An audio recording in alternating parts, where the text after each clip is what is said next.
Doc, good morning, Doc. Good morning po, sir. Kasi pangalan na to? Si Mr. Papi Birds to ni Doc. Papi Birds. Papi Birds? Papi Birds, Doc.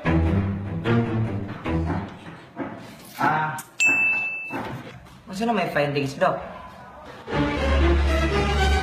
Mr. Papi Birds. Doc. Sorry to say, but we come across into a test and we found out that you have a severe illness. Matay, Doc.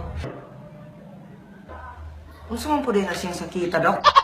Sorry, Mr. Papi Birds, pero kani siya nga sakit gitawag kung sabi ni siya pa mo ni siya yoy panoy noy manoy noy kulokoy sa lilihoy hoy noy toknoy. Unsa, Doc? Panoy-noy. Panoy noy manoy loy kulokoy sa lilihoy noy poy toknoy.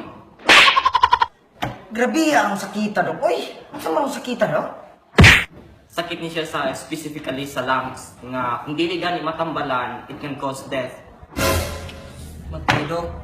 Usaon ka pagtugan ako ani sa akong asawa, Doc, nang bisig pangalan ng sakita ni sugma kay na ako ilito. Pero kung gusto ka na English term ano Unsa man na, Doc? kung sa English term mo na siya gitawag pneumono ultramicroscopic silicovolcanoconiosis.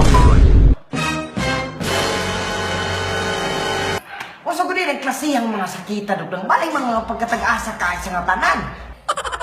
Wala gyud tay mahimuan ang mister kay mao man gini mga pangalan nila. So nga tuwa lang is dawaton ra din na nato.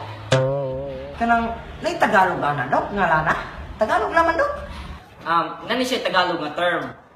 Unsa may Tagalog term ana, Doc? Ug sa Tagalog pa mo ni siya gitawag og nila og ubo. Ubo? As in ubo? Oh, ubo. Kamatay ka, Doc. Ubo ra din na.